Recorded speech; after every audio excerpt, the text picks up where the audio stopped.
নবীর উম্মত যার নাম ছিল আলী বিন মুআফিক, তিনি ছিলেন একজন কসাই, গোশত বিক্রি করতেন।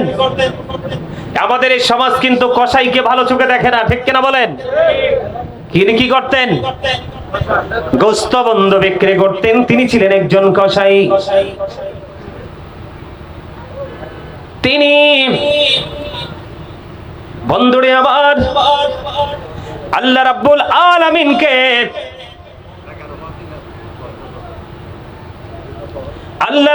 আলামিনকে এমন ভাবে তিনি খুশি করেছে রে, মুসা কালিমুল্লাহ বলে দিলেন, আল্লাহ গো, আমি মুসার সাথে সর্বপ্রথম কে জান্নাতে যাবে? আল্লাহ রাব্বুল আলামিন মুসা কালিমুল্লাহকে জানিয়ে দিলেন ওই আলী বিন মুআফিকের কথা। বন্ধু, এবার আলী বিন মুআফিক কি মুসা নবী দেখতে চলে গেলেন। যাওয়ার পর দেখলেন অত্যন্ত বিশ্রী চেহারার মানুষ, একেবারে অসুন্দর মানুষ, পেশাটাও কিন্তু অসুন্দর। কথা কয় না কেন? বিয়ে শাদী লাগলে কিন্তু গোশত বিক্রেতার কাছে চলে আসে, কিন্তু এমনিতে আত্মীয়তা করতে চাইলে কয় তার সাথে আত্মীয়তা চলে না। কথা কয় না কেন? এরকম আছে না? অবশ্যই আছে। আপনারা স্বীকার করেন বা না করেন। এবার মুসা নবী আশ্চর্য হয়ে গেলেন, এই আলী বিন মুআফিক এই কসাই কেমন করে রে, আমি মুসার সাথে জান্নাতি বন্ধু হয়ে যাবে। মুসা নবী আশ্চর্য হয়ে গেলেন। ও বন্ধু, গোশত বিক্রেতা তো গোশত বিক্রি করলেন, করতে করতে করতে করতে গোশত বিক্রি শেষ হয়ে গেল। ছোট্ট একটা প্যাকেটের মধ্যে কিছু গোশত নিলেন। মুসা নবীও তার সঙ্গে সঙ্গে ওই আলী বিন মুআফিকের বাড়ি চলে গেলেন। যাওয়ার পরে গিয়ে দেখলেন ওনার ঘরে একেবারে বৃদ্ধ একজন মা রে, যেই মা স্বাভাবিকভাবে পথ চলা তার জন্য অত্যন্ত কঠিন। আলী বিন মুআফিক ছাড়া তার কোনো উপায় নাই। এবার সারাদিন গোশত বিক্রি করলেন, নিজের ক্লান্ত শরীর, নিজেকে ক্লান্ত তিনি মনে করলেন না। বন্ধু, আগে গেলেন, মাকে পরিষ্কার পরিচ্ছন্ন করলেন, মায়ের জন্য খাবার রেডি করলেন। খাবার রেডি করে ও বন্ধু আলী বিন মুআফিক চলে গেলেন ফ্রেশ হওয়ার জন্য। ফ্রেশ হওয়ার পরে রে এই দিক দিয়ে বন্ধু তিনি ফ্রেশ হতে চলে গেলেন। তিনি একটু গোসল করবেন, শরীরটাকে ঠান্ডা করবেন। এই দিক দিয়ে মুসা নবী দেখতে পেলেন ওই বুড়িমা, যেই বুড়িমা দুই হাত তুলে বসে আছে। মুসা কালিমুল্লাহ প্রশ্ন করলেন, বুড়িমা বলে দাও না তুমি আল্লাহর কাছে কি দরখাস্ত করছো?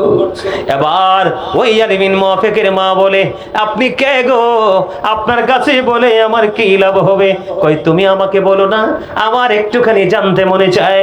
এবার মুসা কালিমুল্লাহ যখন বন্ধু প্রশ্ন করলেন, এবার ওই বুড়িমা একটা ডাক দিয়ে বললেন, আপনি কে?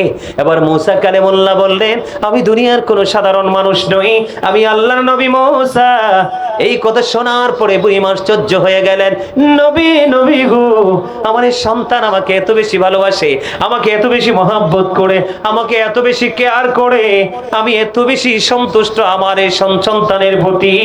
আমি প্রতিদিন দোয়া করি, আল্লাহ আমার এই পাগল সন্তানটাকে গো মুসা নবীর বন্ধু বানাইয়া জান্নাতে দিও। মুসা কালিমুল্লাহ একটা ডাক দিয়ে বললেন, বুড়ি মা, মা গো, আমি আমার এই কাপ্তায়ের আমার যুবক বন্ধুদেরকে বলবো, যুবক ভাইদেরকে বলবো, বিশেষ করে যারা বিয়ে করেছেন, বউ ঘরে তুলেছেন, তাদেরকে বলবো, বন্ধু এই জীবনে কোনো আলেম পড়ায়নি, আমরাও কোনোদিন আমাদের টিচারদের থেকে শিখি নাই, এবং আমরা আমাদের স্টুডেন্টদেরকে কোনোদিন এই শিক্ষা দেই নাই যে শাশুড়ির পায়ের নিচে জামাইয়ের বেহেশত। শুনছেন নি জীবনে কেউ? আরো জোরে বলেন, শুনছেন নি কেউ? কিন্তু এখনকার ছেলেরা ও বন্ধু কতটা উল্টো দেখেন। ঈদ আসলে আগে শাশুড়ির জন্য মার্কেটিং, ও বন্ধু বউয়ের ভাই বোনের জন্য আগে মার্কেটিং। অনেক দুষ্ট ভাই আছে, জল্লাদ ভাই, অনেক ভাই আছে বন্ধু বোনের খবর রাখে না, মা বাবার খবরও রাখে না, কিন্তু শ্বশুর বাড়ির খবর ঠিকই থাকে, ঠিক কিনা বলেন? আচ্ছা, শাশুড়ির মন খারাপ করার কোনো দরকার আছে নি? কথা বলেন না কেন? শাশুড়ি হইছে এই জন্য তিনি ফালানো যায় নাই, শাশুড়ি হওয়ার কারণে বন্ধু তিনি পাওয়ারলেস হয় নাই, শাশুড়ি হওয়ার কারণে তিনি অসহায় হয়ে নাই, কারণ তিনি একদিকে শাশুড়ি আর একদিকে তিনি বন্ধু মা, আরেকদিকে তিনি কি? কথা বলে না কেন? আরো জোরে। প্রত্যেকটা শাশুড়ি কিন্তু মা। তাহলে শাশুড়ির জায়গা থেকে জামাইয়ের কাছ থেকে অতিরিক্ত আশা করাটা উচিত নয়। কথা বলেন না কেন? এই জন্য বলেছি। এবার মুসা কালিমুল্লাহ একটা ডাক দিলেন, বুড়িমা, মা রে, আমি আমার আল্লাহর কাছে জানতে চেয়েছি, আল্লাহ গো, আমার সাথে জান্নাতে কে গো বন্ধু হয়ে যাবে? আল্লাহ রাব্বুল আলামিন আমাকে জানিয়ে দিয়েছে গো, তোমার ছেলে আলী বিন মুআফিক আমি মৌসার বন্ধু হয়ে জান্নাতে যাবে।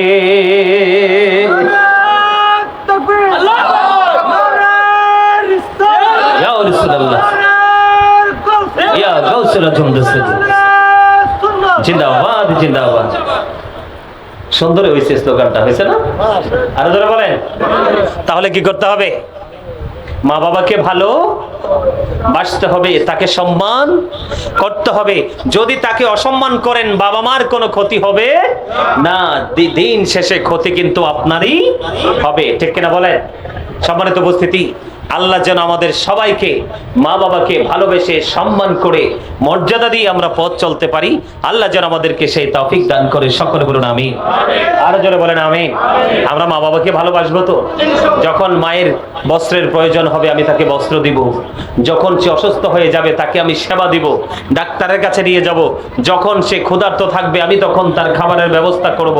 এমনি করে করে বাবা মা যেটা চায় আমরা সেটা দিয়ে তাদেরকে সন্তুষ্ট রাখবো। ঠিক কিনা বলে? সবচেয়ে বড় কথা হলো বাবা মার কলিজায় কোনোভাবে আঘাত দেওয়া যাবে না। যদি আঘাত দেই আমাদের নামাজ, রোজা, হজ, যাকাত, দান, সাদাকা কোনো কিছুই আল্লাহর দরবারে কবুল হবে না। সম্মানিত উপস্থিতি, আমরা যেন পিতামাতার বাধ্য সন্তান হয়ে পৃথিবীতে বেঁচে থাকতে পারি। আল্লাহ যেন আমাদেরকে সেই তৌফিক দান করে। সকলে বলুন আমিন। আরো যেন বলেন আমিন। সম্মানিত উপস্থিতি, আল্লাহও বলেছে বাবা মাকে ভালোবাসতে, আমার রাসূলও বলেছে। কি? আল্লাহ বলেছে আপনি আমি সফল হতে চাই কি চাই না? আরো জোরে বলেন। Allah is all in all, follow his law and light for eternal success. Allah সব, কিন্তু আল্লাহ রাব্বুল আলামিন ল এর সাথে লাইটও যুক্ত করে দিয়েছে। ল হলো কি? আইন। ল হলো কি? আইন। ল হলো কি? আইন। আইন মানে কি? কোরআন না? Quran. Law and light. Light হলো কি? এটা। কোনটা?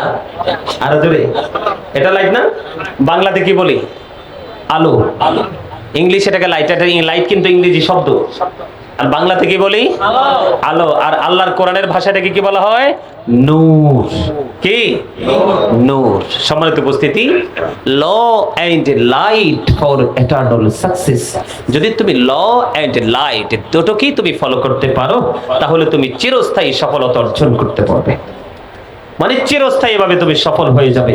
তাহলে আমরা ল এন্ড লাইট, আল্লাহ এবং আল্লাহ রাসূলকে, কোরআন এবং হাদিসকে মানার দরকার আছে না নাই? আরো জোরে বলেন। আল্লাহও বলেছে, রাসূলও বলেছে, কিন্তু ভালোবাসতে গিয়ে আমরা আল্লাহর সাথে কাউকে শরীক করতে পারবো না এবং রাসূলের সাথে আমরা কাউকে কম্পেয়ার করতে পারবো না।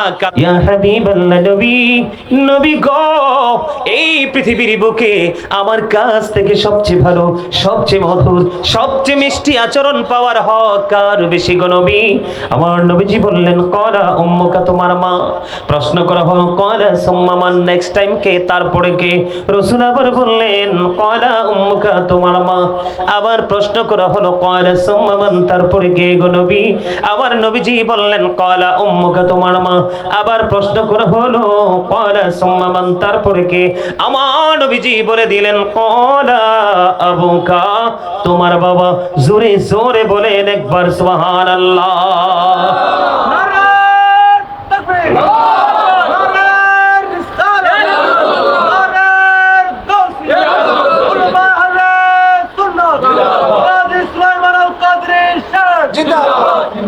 ওমা, কাপ্তাইবাসীর পক্ষ থেকে লাল গোলাপ শুভেচ্ছাটা কম লাগতো না?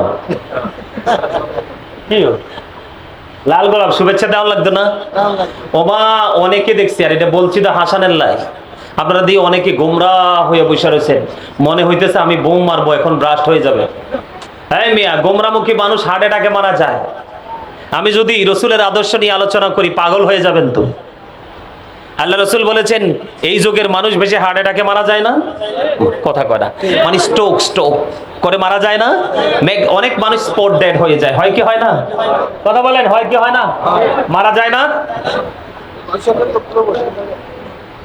বসেন বসেন, থাক থাক না, এরা যদি মন চায় ওরা বসবে, কারণ এরা মতলব ভালো না তো, বুঝেন নাই?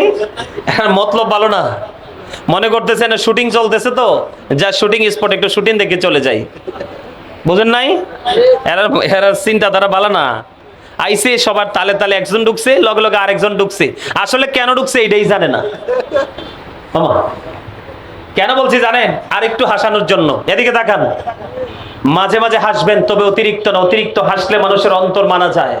রসুল বলেছেন তুমি যত বেশি গোমরা হয়ে থাকবে তত বেশি তোমার হার্টে প্রেসার পড়বে, যেই কোনো মুহূর্তে তুমি হার্ট অ্যাটাকে মারা যাবে।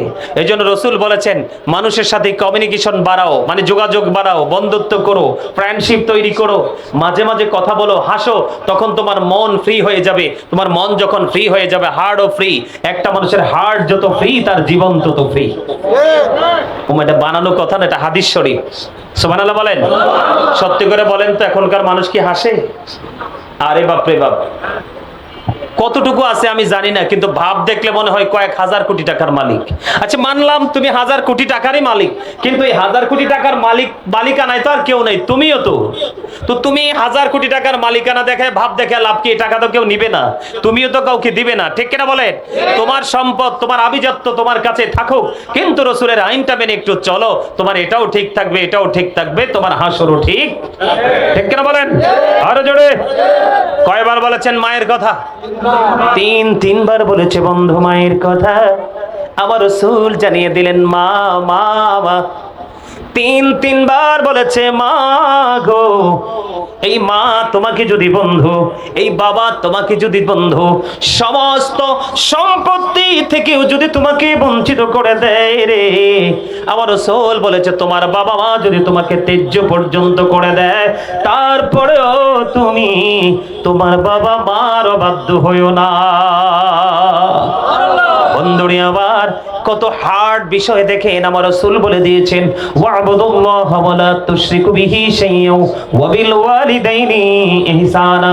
ওয়া'বুদুল্লাহ, তোমরা আল্লাহর ইবাদত করো, ওয়া লা তুশরিকু বিহি শাইয়্যান, আল্লাহর সাথে কোনো কিছুকে শরীক করিও না, ওয়া বিল ওয়ালিদাইনি ইহসানা, তোমরা মা বাবার সাথে মধুর প্রেমের ভালোবাসার আচরণ করো। বলে দিয়েছে কে? অস্বীকার করতে পারবেন? এড়িয়ে যেতে পারবেন? অস্বীকার করার, এড়িয়ে যাওয়ার বন্ধু কোনো সুযোগ নেই। কথাকে বুঝতে পেরেছেন? এই জন্য আমি বন্ধু আপনাদেরকে বলে দিতে চাই, মা বাবা যাদের দুনিয়ার বুকে বেঁচে আছে বন্ধু, তারা যেটা চায় আপনি তাদেরকে সেটাই দিয়ে দিন। তারা যদি আপনার কাছে আদর চায় আপনি ভালোবাসা দিয়ে দেন। তারা যদি আপনার কাছে ঔষধ চায় আপনি ঔষধ দিয়ে দেন। তারা যদি অসুস্থ হয়ে যায় রে, আপনি তাদেরকে সুস্থ হওয়ার জন্য ডক্টরের কাছে নিয়ে যান। বাবা মা বন্ধু যখন বৃদ্ধ হয়, বাচ্চাদের মতো হয়ে যায়, আপনি যত বেশি ভালোবাসবেন আপনি তত বেশি নিয়ামতের অধিকারী হয়ে যাবেন বন্ধু।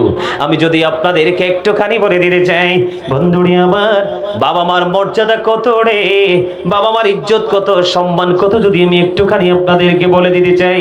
আমার রাসূল বললেন হতভাগা সে, হতভাগা সে, হতভাগা সে কে রে? সেই হতভাগা আমার নবীজি বললেন বাবা মা দুইজনকে পেল অথবা একজনকে পেল। আমাদের মধ্যে অনেকের আছে বন্ধু বাবা আছে মা নাই, আবার কারো মা আছে বাবা নাই, আবার কারোর কেউই নাই, আবার কারো জনের বাবা মা দুইজনই আছে। সেই ক্ষেত্রে রাসূল বলে দিয়েছেন বন্ধু তোমার বাবা আছে মা নাই, মা আছে বাবা নাই, অথবা দুজনই আছে অথবা দুজনই নাই, তোমরা দুজনের একজনকে পেয়েছো, তাদেরকে ভালোবেসে, তাদেরকে ইজ্জত করে, তাদেরকে মহব্বত করে যদি তুমি জান্নাতি হতে না পারো রে, তোমার মতো হতভাগা আর কেউ হতে পারে না। আপনারা মনে করবেন না যে বাবার কথা একবার বলা হয়েছে এই জন্য বাবার সম্মান খাটো হয়ে গেছে। না না বন্ধু, হাদিস শরীফের মধ্যে এসেছে, আপনার আমার প্রাণের রাসূল বলে দিয়েছেন, যেই সন্তানটা বাবার অবাধ্য সেই সন্তানটা আল্লাহরও অবাধ্য।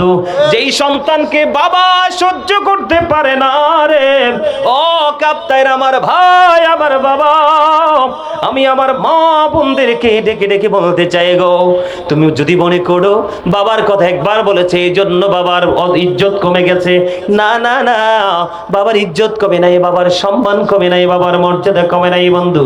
যেই সন্তানের প্রতি বাবা খুশি না, এই সন্তানের প্রতি আবার আল্লাহ রাজি না। নাউজুবিল্লাহ বলেন না কেন? আরো জোরে বলেন। দেখেন বাবার মর্যাদাটা কেমন। আল্লাহ রাসূলকে প্রশ্ন করা হলো, ইয়া রাসূলুল্লাহ, ইয়া হাবিবাল্লাহ, নবী গো, ও প্রাণের নবী, আমার বাবা তো আমার উপার্জিত সম্পদ নিজের মতো করে খরচ করতে চায়। কি এরকম অনেক বাবা আছে না, যে সন্তান উপার্জন করছে প্রাণ করে নিজের মতো তিনি বন্ধ খরচ করতেছে। এই বিচার নিয়ে গেলেন বন্ধু রাসূলের কাছে, আমার প্রাণের নবীজির কাছে যখন দৌড়ে চলে গেলেন, যাওয়ার পরে রাসূল বলে দিলেন, হৃদয় খুলে শোনো বন্ধু, আমি আমার যুবক বন্ধুদেরকে বলে দিতে চাই, তোমরা একদিন বাবা হবে রে, সেদিন বুঝবে সন্তানের পক্ষ থেকে আঘাত বাবার কলিজায় কতটুকু যন্ত্রণা দেয়। বাবা না হওয়া পর্যন্ত এটা বোঝা সম্ভব না বন্ধু।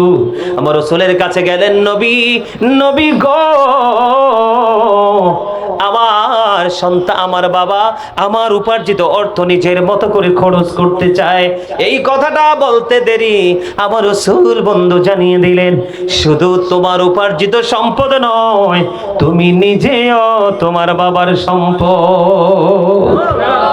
এত আস্তে সুবহানাল্লাহ, আরে আরো জোরে বলেন না সুবহানাল্লাহ, আরো মহব্বতে সুবহানাল্লাহ, আলহামদুলিল্লাহ, লা ইলাহা ইল্লাল্লাহ, সুবহানাল্লাহ, আলহামদুলিল্লাহ, মহব্বতে।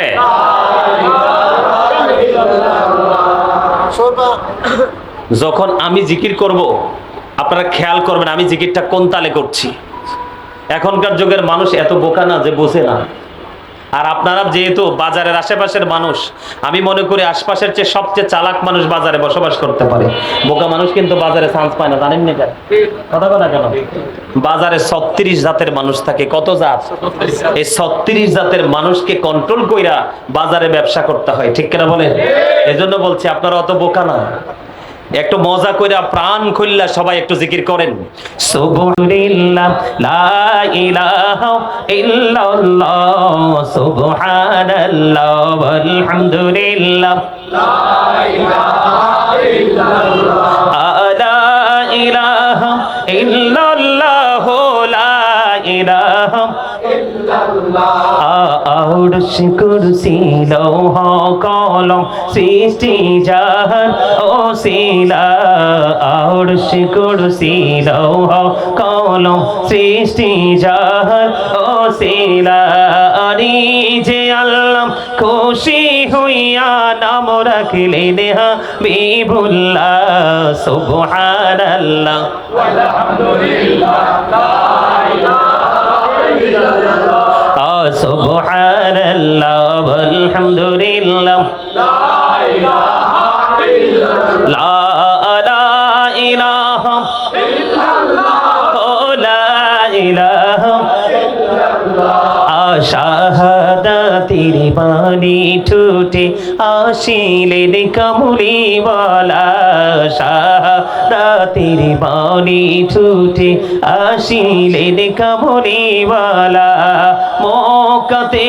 ফুটিল রবি নূরে মিন নূরে আলা, সুবহানাল্লাহ, আলহামদুলিল্লাহ, লা ইলাহা ইল্লাল্লাহ, লা ইলাহা ইল্লাল্লাহ, মুহাম্মাদুর রাসূলুল্লাহ সাল্লাল্লাহু আলাইহি ওয়াসাল্লাম। জোরে জোরে বলেন আলহামদুলিল্লাহ, আর জোরে বলেন আলহামদুলিল্লাহ। আমার রাসূল জানিয়ে দিলেন, বন্ধু শুধু তোমার উপার্জিত অর্থ নয় রে, তুমি নিজেও তোমার বাবার সম্পদ। শুধু তোমার অর্থ নয়, শুধু তোমার উপার্জিত সম্পদ নয়, বাবা চাইলে তুমি যেইভাবে বাবা চাইবে তুমি সেইভাবেই চলতে বাধ্য। তুমি পারবো না শব্দ বলতে পারো না। তুমি হজ করার জন্য কোথায় যাও? মক্কাতুল মুকাররমা, মদিনাতুল মুনাওয়ারা, ঠিক কিনা বলেন? বন্ধু, মায়ের চেহারার দিকে একটা নজর দাও মায়া করিয়া, তোমার আমল নামায় একটা হজের সওয়াব। এইভাবে তুমি বন্ধু রাসূলকে প্রশ্ন করো, হলো নবী, নবী গো, দৈনিক যদি 100 বার তাকাই গো, আমার নবীজি বললেন 100 হজের সওয়াব। সেই মা সেই বাবা কি যদি করে যায় আগুন দাও, তুমি দুনিয়ার যত বড় আল্লাহওয়ালা হতে চাও না, তুমি সেই আল্লাহওয়ালা হতে পারবা না। কারণ যেই জান্নাতের স্বপ্ন নিয়ে তুমি নামাজ পড়ো, ওই জান্নাত তো মায়ের পায়ের নিচে। সুবহানাল্লাহ বলেন না কেন? এই জন্য আমি প্রায় সময় বলি, বন্ধু একটা গজল গাইবনি, পছন্দ করেননি? সবাই করেন। ভুলি না আমার মা নাই, আমার বাবা নাই, দয়াল রে দয়াল, আমার কি মা ডাকার সাদ নাই রে, আমার কি বাবা ডাকার সাদ নাই রে। বলে না আমার মা নাই, আমার বাবা নাই, দয়াল রে দয়াল, আমার কি মা ডাকার সাদ নাই রে, আমার কি বাবা ডাকার সাদ নাই রে।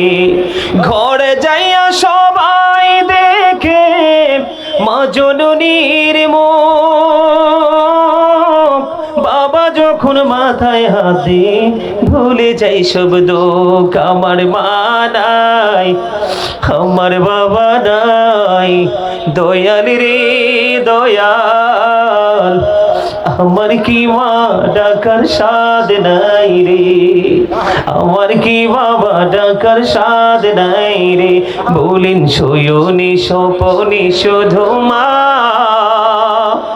তোমার কথা মনে হয়, কতদিন দেখি না তোমায়, ভুলে কি গেছো আমায়, ভুলে কি গেছো আমায়। আদর সোহাগ মাগো আর কোথা পাবো, কারা চলে আমি নিজেকে জড়াবো। আদর সোহাগ মাগো আর কোথা পাবো, কারা চলে আমি নিজেকে জড়াবো। কার কাছে ধরবো মিছে বায়না, তোমার মতো কেহ নাই, শয়নে স্বপনে শুধু মা, তোমার কথা মনে হয়। আমার ভুবন জুড়ে শুধু দুঃখ জ্বালা, কে আর পরাবে আমায় সুখের সে মালা। আমার ভুবন জুড়ে শুধু দুঃখ জ্বালা, কে আর পরাবে আমায় সুখের সে মালা। কপালে কে দেবে আর কাজলের টিপ, তুমি জেনে ধরাই, শয়নে স্বপনে শুধু মা, তোমার কথা মনে হয়। মারহাবা বলেন, মারহাবা বলেন। দেখছেন নি কতজনের চোখে পানি? এই চোখের পানি আজকের এই মাহফিলকে কবুল করে নিবে, আল্লাহর দরবারে পৌঁছে দিবে। সকলে বলুন আমিন। অনেকের চোখ দিয়ে ঝরঝর করে চোখের পানি পড়েছে। সম্মানিত উপস্থিতি, মা এমন এক জিনিস, বাবা এমন এক জিনিস, পৃথিবীর সবার সাথে আপনি দুষ্টামি ফাজলামি করলেও কিন্তু বাবা মার সাথে এমন আচরণ করা যাবে না যে আচরণে বাবা মা করে কষ্ট পাবে। ঠিক কিনা বলেন? বন্ধুরে আমার, আমি আপনাদেরকে ছোট্ট একটা হাদিসের অংশ বিশেষ শোনাই। হযরত জুরিজ নামে একজন আল্লাহওয়ালা যুবক ছিলেন। বন্ধু, লোকালয়ে তিনি ইবাদত করতেন না। লোকালয় থেকে তিনি অনেক দূরে বন্ধু একটা হুজরা বানালেন, মাটি দিয়ে একটা ইবাদতখানা বানালেন। মাটি দিয়ে একটা ইবাদতখানা বানাইয়া ওই মাটির হুজরার মধ্যে বন্ধু তিনি ইবাদতের রত আছেন। একদিন মা দক্ষিণী চলে গেলেন। হযরতে জুরিজ তখন বন্ধু নামাজরত অবস্থায় ছিলেন। এবার মা দক্ষিণী গিয়ে ডাকে, বাবা, বাবা গো, আমি মা এসেছি তোমার সাথে দেখা করবো গো বাবা। কিন্তু জুরিজ তো বন্ধু নামাজ পড়তেছে। জুরিজ মনে মনে আল্লাহকে ডেকে ডেকে বলে, মালিক, আমি তো নামাজ পড়তেছি গো আল্লাহ, আমি কি নামাজ চালিয়ে যাব নাকি মায়ের ডাকে আমি সাড়া দিব? পরে তিনি সিদ্ধান্ত নিলেন, আমি নামাজ যেহেতু ধরেই ফিরেছি, শেষ করে ফেলি। তিনি নামাজ শেষ করে ফেললেন। নামাজ শেষ করার পরে বন্ধু হুজরার বাইরের দিকে চেয়ে দেখে মা নাই। মা চলে গেছে বন্ধু। একদিন চলে গেল, দ্বিতীয় দিন আবার মা আবার আসলেন ওই জুরিজের কাছে দেখা করার জন্য। ও বন্ধু, জুরিজের কাছে যখন আসলেন, আসার পরে এবার চেয়ে দেখলেন আজকেও বন্ধু জুরিজ ইবাদত করতেছে, নামাজ পড়তেছে, ডাকতেছে মাকে। ও বন্ধু, মা বাহির থেকে ডাকে, বাবা, বাবা গো, গত দিনের মতো আজকেও ডাকছে, বাবা, আমি মা এসেছি, দেখা দাও গো। কিন্তু ছেলে তো নামাজ পড়তেছে বন্ধু। ছেলে নামাজ পড়তে পড়তে নামাজটা শেষ করে ফেললো। আজকেও নামাজ শেষ করার পরে বাইরে যখন ছুটে আসে রে, বাইরে ছুটে এসে দেখে আজকেও তো মা নেই, মা আজকেও চলে গেছে। দুই দিন বন্ধু চলে গেল। হাদিস শরীফের মধ্যে এসেছে তৃতীয় দিন বন্ধু আবার মা দক্ষিণী চলে আসলেন জুরিজকে দেখার জন্য, জুরিজের সাথে কথা বলার জন্য। আজকে হযরতে জুরিজ আল্লাহওয়ালা, আল্লাহর ওলি রে, ও বন্ধু, তিনি আজকেও তো নামাজ চালিয়ে যাচ্ছে। তিনি নামাজ পড়তেছেন বন্ধু। আবার তৃতীয় দিন মা এসে ডাকছে, বাবা, বাবা গো, দেখা দাও, দেখা করব। কিন্তু আজকেও বন্ধু জুরিজ নামাজ চালিয়ে গেলেন। নামাজ শেষ করার পরে হুজরার বাইরে আসলেন। বাইরে এসে দেখে আজকেও মা নাই, আজকেও মা চলে গেল। একদিন আসলো, 2 দিন আসলো। হাদিস শরীফের মধ্যে এসেছে বন্ধু 3 দিন যখন চলে গেল, তৃতীয় দিন যাওয়ার সময় মা দক্ষিণে একটা ডাক দিয়ে বললেন, আল্লাহ, একদিন 2 দিন 3 দিন আসলাম, দেখা দিল না। ও আল্লাহ, তাকে বেশ্যা মহিলার মুখ না দেখাইয়া মরণ দিও না। নাউজুবিল্লাহ বলবেন না? আরো জোরে বলেন না নাউজুবিল্লাহ। মাকে দোয়া করছেন, অভিশাপ দিছে। জুরিজ কি মাকে গালি দিয়েছে? কোন ধরনের কোন বকা দিয়েছে? কিন্তু বন্ধু মায়ের মনে তো আঘাত লেগেছে। আমি মায়ের মর্যাদা বোঝাচ্ছি আপনাদেরকে। মায়ের সম্মান কত, মায়ের মর্যাদা কত। এই যে পবিত্র কালামে হাকিম দা হোলি কোরআন, যেই কোরআনের মধ্যে বিন্দু পরিমাণ বন্ধু কোনো সন্দেহ নাই রে। ও বন্ধু, এই কোরআনে মায়ের কথা এসেছে, বাবার কথা এসেছে। আপনি বুঝতে হবে গো, মা বাবার মর্যাদা কোথায় গিয়ে দাঁড়িয়েছে, আকাশচুম্বী। ঠিক কিনা বলেন? আর জোরে বলেন। বুঝতেছেন নি আমার কথা? একদিন গেল, 2 দিন গেল, 3 দিন গেল, মায়ের সাথে দেখা হলো না। মা রাগে ক্ষোভে ডেকে ডেকে বললেন, আল্লাহ, ও আল্লাহ, 3 দিন আসলাম, সন্তানের সাথে দেখা হলো না, তাকে বেশ্যা মহিলার মুখটা দেখাইয়া মরণ দিও না। বন্ধু হাদিস শরীফের মধ্যে এসেছে ওই তৎকালীন সময় তখন একজন বেশ্যা মহিলা ছিলেন। ওই বেশ্যা মহিলা ও বন্ধু বেগানা পুরুষের সাথে আলিঙ্গন করেছে, মেলামেশা করেছে, অবৈধ সম্পর্ক করেছে, দৈহিক মেলামেশা। এই বেশ্যা মহিলার গর্ভে তখনকার সময়ে বাচ্চা ছিল। দিন যত গড়িয়ে যাচ্ছে, মহিলার পেটের বাচ্চা তত বড় হয়ে আসছে। দিন যত গড়ায় রে, ওই মহিলার পেটের বাচ্চা বন্ধু তত বড় হয়। গাছের ফল যেমন লুকানো যায় না, মাঠের ফসল যেমনি লুকানো যায় না, ঠিক তেমনি ভাবে বন্ধু মায়ের গর্ভের সন্তান বড় হইলে এটাকেও বন্ধু লুকিয়ে রাখা যায় না। ধীরে ধীরে বন্ধু ওই মহিলার পেটের বাচ্চা বড় হলো, দুনিয়ার বুকে আসার সময় হয়ে গেল। বন্ধুরে আমার, বাচ্চাটা যখন দুনিয়ার বুকে আসলো, আসার পরে ওই বেশ্যা মহিলাকে ডেকে ডেকে মানুষ জিজ্ঞেস করছে, তোমার এই বাচ্চা তুমি কোত্থেকে এনেছো? এবার ওই বেশ্যা মহিলা নির্দ্বিধায় ডেকে ডেকে বলল, এই বাচ্চা এনেছি জুরিজ থেকে। আওয়াজ তুলে একবার বলেন না নাউজুবিল্লাহ। জুরিজ এমন একজন বুজুর্গ, এমন একজন আল্লাহওয়ালা। সে আল্লাহর গোলামি লোকালয়ে করে সে মজা পায় না, এই জন্য লোকালয় থেকে নির্জনে চলে গেল। ও বন্ধু, সেই হুজরা বানাইয়া আল্লাহর ইবাদতে বন্ধ মশগুল হয়ে রইল। এমন জুরিসকে বন্ধ এমন এক অপবাদ দিল। কিন্তু একটা সন্তান, কোন মহিলা যদি বলে সন্তানের বাবা ওই বাবা, এটা কিন্তু মানুষ মানতে বাধ্য। কথা বলেন না কেন? এখন যদিও আধুনিক ছোঁয়া লেগেছে, ডিএনএ টেস্ট করা হয়, ঠিক কিনা বলেন? বন্ধু, তৎকালীন সময়ে তো এটা ছিল না।